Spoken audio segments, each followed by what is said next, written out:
Hello and welcome to Harpening. It's the first week of August and this week we'll do some variations on the new pieces that I told you. As you know, every first week of the month we'll do a new piece that I wrote specifically to help your technique or to have something to play as a beginner harpist that will help your technique. And this week we're doing variations on those pieces. It can be good to do variations on what you know, just so that your fingers get used to a different pattern or to learn different rhythms. The bakers among you will know that it's very easy to make variations on a cookie by either adding fruits, nuts or chocolate. For the pieces that I wrote, I'm sticking to the cookie theme and I'll be adding variations. Fruity variations will be rhythm variations. Chocolate chip variations will be either adding some depth to the flavor or doing chunks, chocolate chunks. And nutty variations will just be nutty, like it says. Let's get started with the 3 variations that I made. The first one will be of breakfast cookie, which will add depth to the flavor. It'll be a chocolate chip variation. And then I have 2 variations on the biscuit that we did. The first one is fruity, so rhythm, and the second one is adding chocolate chunks. So we're playing the chocolate chip variation of the breakfast cookie. So what we're going to do is A twice, G twice, F twice, and E once. And we're going to repeat this 3 times. Then in the last bit of the music, it changes again. You have A twice, G twice, then you skip the F and you go to E, and you only have 1 A in the end. Play along the left hand and I'll play the right hand. 1, 2, ready, go. A, G, F, E, A, G, F, E, A, G, F, E, A, G, now skip the F, E, A. The second part also has a variation. What you're doing is kind of skipping a string, then going up 1. Skipping a string, going up 1. Skipping a string, going up 1, all the way until you land on E. And you're playing everything twice. So then it becomes C, A, go up 1 to B, go down 2 to G, go up 1 to A, down 2 to F, up 1 to G, down 2 to E. Since the ending of the second part is the same as the first part, what you'll do is the second time you're playing this, you play C, C, 2 down to A, up to B, and then down 2 to G. And then you're going to do the same as the ending of the first part. So twice A, go down to G, E,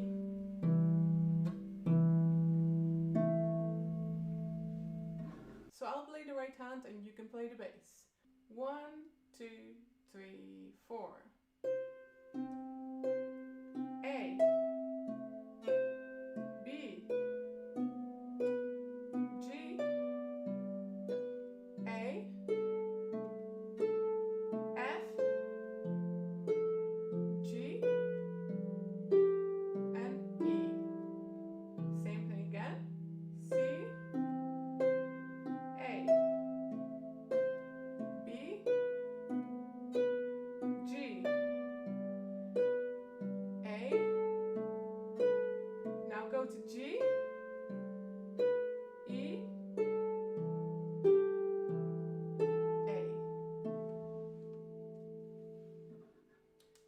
first part and second part after each other. 1, 2, 3, 4.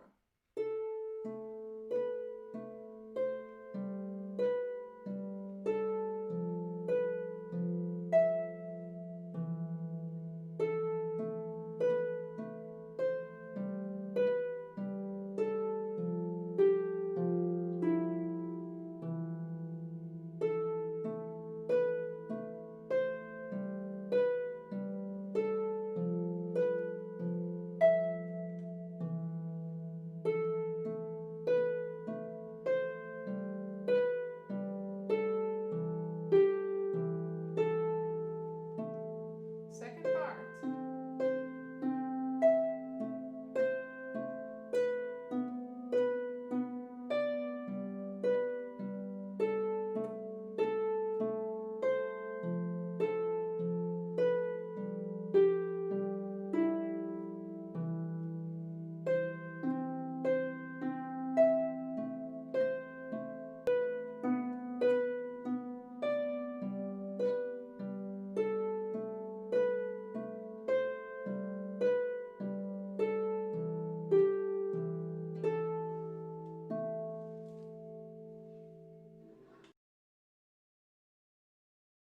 The Biscuit variations.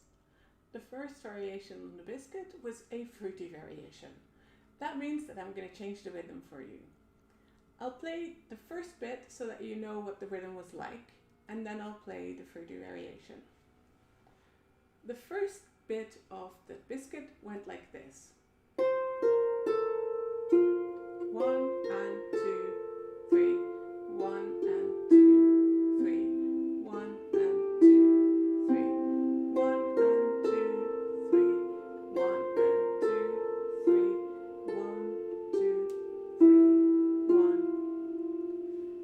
The variation will be to put the fast notes in the end. So you'll be playing 1, 2, 3 and 1, 2, 3 and.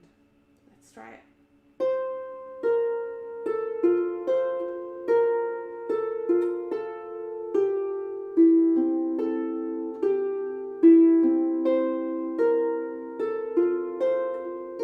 And the last bit is the same.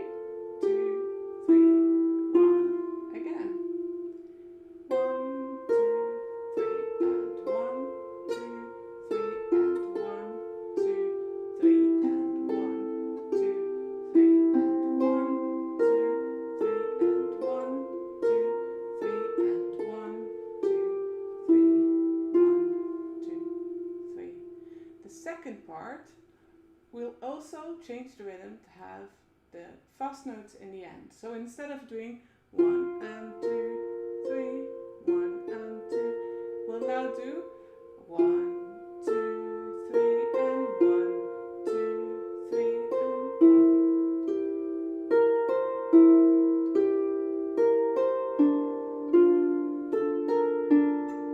Slow notes keep being slow. Same thing.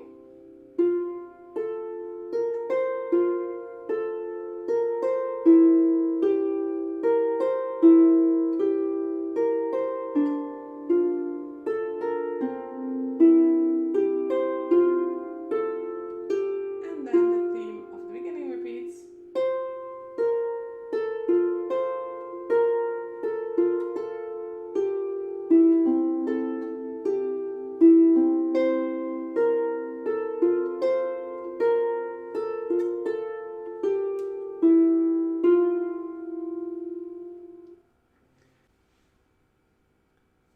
Let's do the Biscuit in the fruity variation together. 1, 2, 3.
is what it's going to sound like. Now, why is it a good idea to change the rhythm? First of all, it is always good to do exercises in different rhythms because that might make for new challenges. Like in the beginning, when you're changing from C, B flat, A, F, when you're changing, normally you would have a long time before you play the F, and then the right hand would pick the A after. So it would be 1 and 2 and 3. So you'd have plenty of time to put these fingers down of the right hand. If you're changing the rhythm, you don't have as much time. As opposed to having a whole beat to put the right hand down, you now only have half a beat before it needs to be down. So you will do 1, 2, 3, and as you play the F, you will have to put down the right hand in order to be ready. So there's a little challenge there. The other thing is that it makes you also get used to different rhythms. When you're having trouble with rhythm, the only thing you can do about it is practice and try to stay in the same rhythm and learn to do new rhythms. So to change it around would actually help you be better at rhythm. Changing rhythm can also be important when you want to start improvising. When you improvise, it's good to be able to know which rhythm you're playing and when you want to change it and be able to change that rhythm at will. The only thing you can do for that is to practice different rhythms. One of the things you could do is, once you have the Biscuit the way it's played normally and you know how to play the fruity variation, is to mix them up. Play the first bit of the normal Biscuit and then do the repeats in the fruity variation. That would sound like this. Start out with the normal rhythm. 1, 2, 3.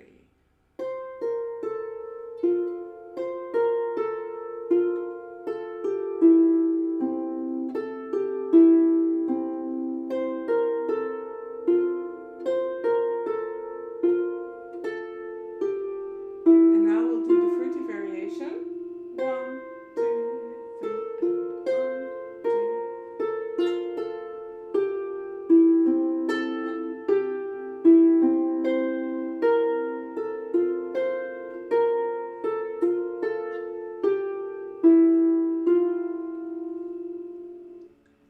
If you can change that rhythm at will, you know that you got that rhythm in your system. The other thing you could do is maybe a bit more difficult still. There's always the same little bit repeated. So in the beginning you have, and the same thing gets played again. Now you could play one time the normal rhythm and one time the fruity variation. And then you would get something like this. 2, 3, 1 and 2, 3, 1, 2, 3, 1 and 2, 3, 1, 2, 3, and 1 and 2, 3, 1, 2, 3, and 1, 2, 3, 1. Just to mix up the rhythm and get used to different rhythms. We can also add chocolate chunks to this piece. Chunks mean that they're big pieces. So in this case, I took it to mean to play 2 notes together instead of doing them separate from each other. The easy place to do this is in the left hand, because the left hand is actually always playing the same interval. Maybe you've noticed this. The interval is the interval of a third. It has 2 strings with 1 string in between that you don't use. For instance, F and A. These thirds always sound good together. So you can just play them at the same time instead of after one another. It will start sounding like this. Together.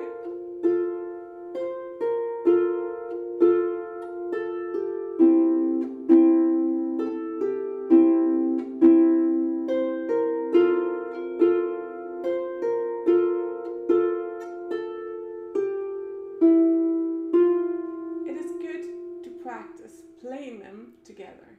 Playing the notes together will help you placing them together, because you have to place them together if you're going to play them at the same time. it will also maybe make you more aware of actually closing your fingers in your hand. You can pay attention to that when you're playing.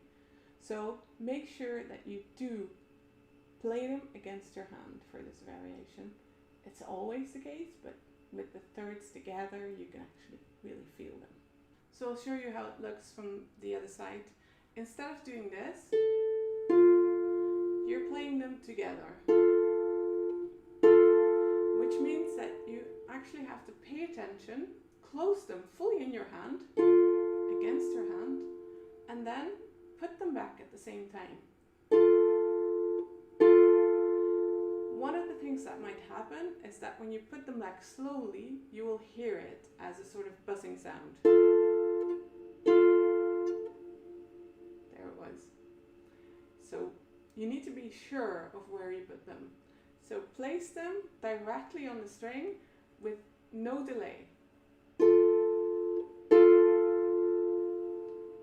If you feel that you have a lot of this delay and this buzzing sound, what you can do is practice it on its own and use counting to when you're placing. So you do play, back, play, back, play, back. It's 1, 2, 1, 2, 1, 2, 1, 2.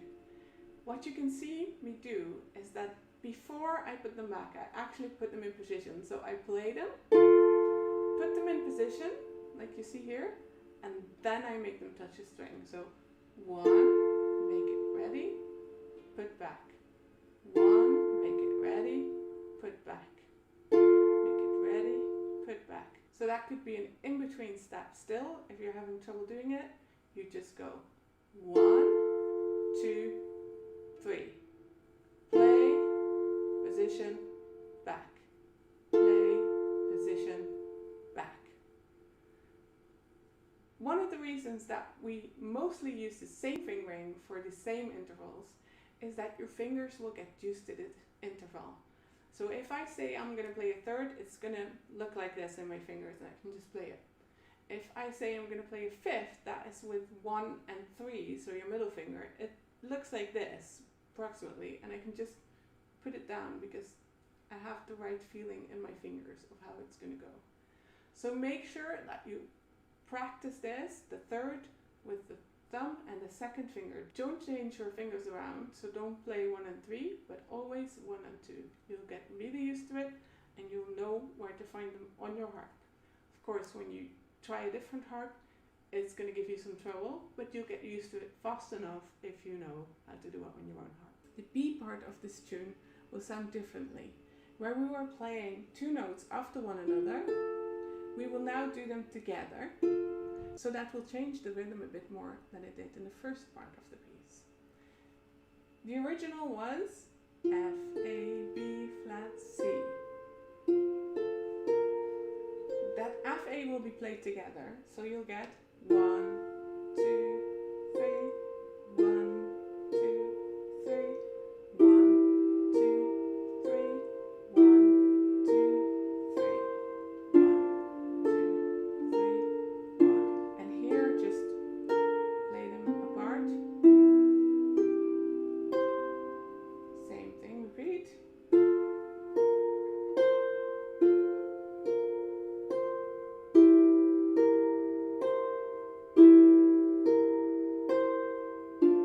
Together and apart. And then the first bit gets repeated again. Let's play along the Biscuits in the chocolate chunk variation. 1, 2, 3.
Excellent!